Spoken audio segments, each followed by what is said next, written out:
नमस्कार, मैं आर्यन सिंह और संतोष कुमार रेणु जी हैं। मैं अपने न्यूज एजुकेशन चैनल पर पहले इनका स्वागत करता हूं।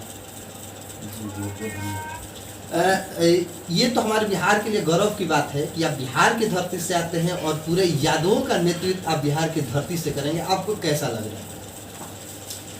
नेतृत्व नहीं, बस साथ में चल रहे हैं और सभी लोग हमारे नेतृत्व करते हैं। सभी लोगों के द्वारा मैं खुद को आगे बढ़ाता रहता हूँ। एक बात मुझे समझ में नहीं आता है, मैं उत्तर प्रदेश भी गया, बिहार से हूँ ही, मतलब दिल्ली तो कहना ही नहीं है, बिहारियों का घर है, दूसरा घर दिल्ली हो जाता है।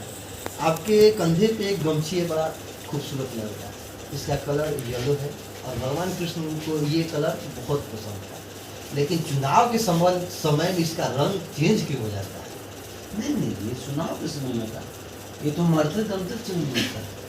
जिस समय अर्थी उठती है तो राम नाम सत्य है बोला जाता है और बदन पे पीताम्बर कलर यानी पीला कलर, वहाँ भी राम और श्याम साथ में। राम और श्याम, रघुकुल और यदुकुल, दुनिया में दो ही कुल हुआ है। जो पढ़े लिखे होंगे इस बात को जानते होंगे।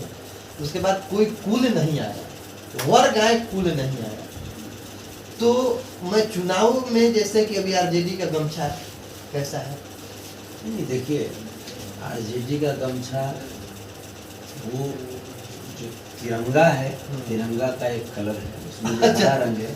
अच्छा, बहुत बढ़िया। आपसे ये जान के लगा कि जिस तरीके से आप सवाल को देश के उस तिरंगे से जोड़ के मतलब लाया है, वाकई में बहुत खूबसूरत रहा। और हम लोग चलते हैं उत्तर प्रदेश में, वहाँ का क्या कारण है? वहाँ तो एक लाल हो गया और एक हरा हो गया। यहाँ तो सही है कि देशभक्ति अब दिखा दिया, वहाँ पे क्या दिखा दिया? वहाँ केसरिया टाइप का है ना? नहीं, रेड है, बिल्कुल रेड है। अच्छा, बिल्कुल रेड है। हाँ, तो हो सकता है वहाँ रेड करके वो दुश्मनों को सावधान कर रहे हैं कि नहीं भाई, इधर की ओर ध्यान मत करो, यहाँ से आगे बढ़ोगे तो खतरा की निशानी है। अच्छा, चलिए, आपको अग्निवीर योजना जो सरकार, केंद्र सरकार चलता है, कैसा लगा? बहुत गंदी योजना है। ऐसी योजना जो हमारे सेना में जाने वाले जो हमारे देशभक्त जो युवा साथी हैं उनको तड़पा दे, इससे गंदी योजना भी हो नहीं सकती। अच्छा, उसको मारा पीटा गया था, इस पे आपको क्या कहना है? वही तो है ना कि जैसे युवा जब प्रदर्शन करेंगे, युवा जब अपनी हक की मांग करेंगे तो उन्हें लाठियों से उनकी आवाज़ को दबा दिया जाएगा, वाटर कैनन का उपयोग किया जाएगा। अच्छा, चाहे सरकार किसी का भी हो। सरकार तो अभी तो देख रहे हैं ना, जैसे जिस प्रकार से अग्निपथ को लेकर के तमाम जो युवा अपना विरोध प्रदर्शन कर रहे थे, विरोध जता रहे थे, तो हमें से चाहे कहीं भी कोई भी जगह हो, उन्हें पीटा गया, उन्हें सीटा गया, उनके ऊपर केस किए गए, झूठे मुकदमे में फंसाया गया और उनके जीवन को, उनके भविष्य को बर्बाद करने की साजिश की गई। तो हम तो युवा के साथ ही रहेंगे ना। 3 दिन पहले पटना में युवाओं को बहुत पीटा गया है, मतलब इतना पीटा गया है कि सारे युवा लगभग हॉस्पिटल में पहुंच गए हैं। जो वहाँ प्रत्यक्ष रूप से हैं, देखे भी होंगे। और ये सरकार अभी नीतीश और आरजेडी की है, इस पे आपका क्या बात होगा? फिर थोड़ा सा पदाधिकारियों को थोड़ा सा अभी आरजेडी और नीतीश कुमार की सरकार में ढलने में थोड़ा सा समय लग रहा है, क्योंकि वो तानाशाह की सरकार जो थी ना पहले, वो उसकी आदत हो चुकी थी। तो अभी उस एडीएम जो के सिंह हैं, जो कि अभ्यर्थियों पे जो लाठीचार्ज कर रहे थे खुद से, मैंने भी अपने तरफ से भी मैंने विरोध जताया है इसको लेकर के। और माननीय डिप्टी सीएम और नीतीश कुमार जी, जो हमारे माननीय आदरणीय मुख्यमंत्री जी हैं, उन्होंने भी इसको लेकर के संज्ञान लिया है और डीएम और जो भी वहाँ के जो पदाधिकारी हैं उनसे बात किया है और इस घटना को लेकर के विरोध उन्होंने भी जताया है, दुख जताया है उन्होंने भी। कार्रवाई होगी। 1990 में लालू प्रसाद यादव सत्ता में आए थे, तब लालू यादव का नाम ब्रिटेन, फ्रांस, अमेरिका के शहरों में भी गूंज रहा था। उसका मेन कारण था चरवाहा विद्यालय, बहुत ही खूबसूरत स्कीम था, जो उसके बारे में पढ़े होंगे उसको जान रहे होंगे। उसके बाद धीरे धीरे जंगल राज की संज्ञा मीडिया के माध्यम से दे दिया गया बिहार को। इसमें मूलभूत जो जंगल राज की ओर ले जाने में काम था, माफियाओं काम था। देखिए, जंगल राज सिर्फ कहा गया, जंगल राज अगर रियल में बना दिया गया होता, या आज भी देखते हैं कि जंगल राज पार्ट 2 पार्ट कौन सा पार्ट सिर्फ कहा जाता है, पार्ट 2 वही बोला। हम लोग तो कोशिश करते हैं कि जंगल राज बने।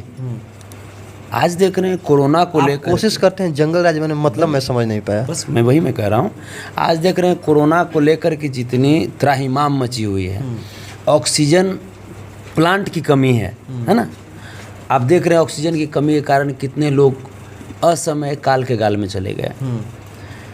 तो जंगल जब लगेगा, हम तो जंगल उन्हीं लोगों के लिए लगाना चाहते हैं जो लोग जंगल राज में मतलब एक फार्मूला जंगल राज इसलिए बोला जाता वो है किस किस जंगल में सिर्फ शेर ही राज कर सकता है, जो छोटे मोटे जानवर हैं उसके पैरों के तले कुचल दिए जाएंगे। तो इसमें तो कंफर्म है कि जो जाति मजबूत होगी वो अपना वर्चस्व दिखाएगी।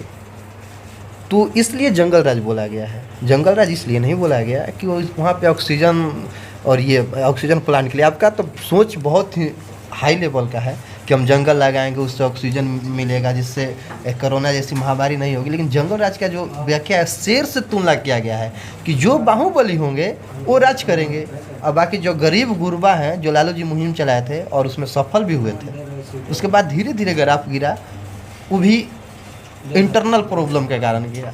उस पर मेरा क्वेश्चन था ये। लालू जी तो हमेशा गरीबों के नेता रहे। हाँ, लालू जी के ऊपर तमाम कोशिशें की गई सामंतवादियों के द्वारा, फिरका परस्तियों के द्वारा, कि इनकी नीतियों को, इनके विचारों को तोड़ दिया जाए।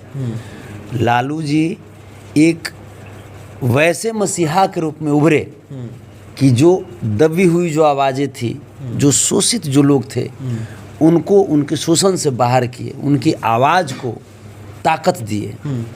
घर घर जा कर के बच्चों को खुद से नहलाना, वो लाए बॉय का साबुन, वो तौलियों से देह पोंछना, कोई है मुख्यमंत्री जो करता है? इसलिए तो मैं आपको बोला कि उनका नाम विदेशों तक गूंजा था। आज भी गूंज रहा है। प्रधानमंत्री जिस दिन लालू यादव का नाम नहीं लेंगे, उनका पेट नहीं भरेगा।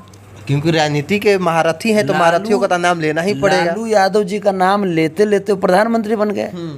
लालू यादव जी का जो सूटकेस ढोने वाला आदमी है, वो तो जाकर के डिप्टी सीएम बन गया बिहार का।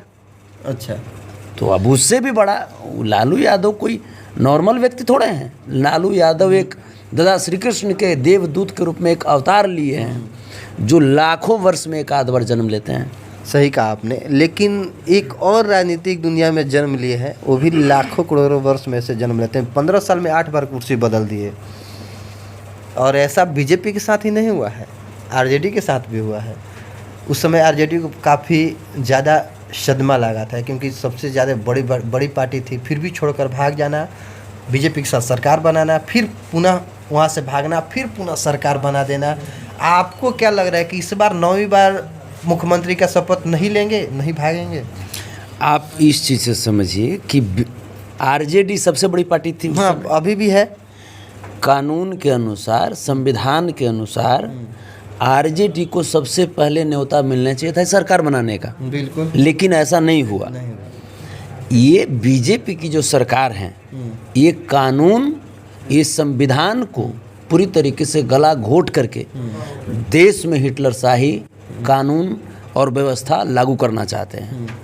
लेकिन यहाँ के जो मतदाता हैं, जो जनता है, वो इस बात को भली भांति समझते हैं कि हमें क्या करना है। नीतीश कुमार जी आए हैं, ठीक है, उस समय होती है, गलतियां होती है, परिवर्तन संसार का नियम है, वक्त एक जैसा नहीं चलते रहता है। उन्हें ऐसा हो सकता है उस समय किस दबाव में, किस तरीके से उनको वहाँ खींचा गया, फिर उन्हें वापस याद आई कि नहीं भाई, जनता के द्वारा चुनी गई जो पार्टी है वो आरजेडी है। जनता का जो मैंडेट है वो आरजेडी के साथ है, तेजस्वी प्रसाद यादव जी के साथ है, तेज प्रताप यादव जी के साथ है। तो उन्होंने फिर से एक बार जनता के मैंडेट का सम्मान किया और फिर से आरजेडी के साथ आकर के सरकार बनाए। इसके लिए बहुत बहुत बधाई। वो गार्जियन हमेशा थे, चाहे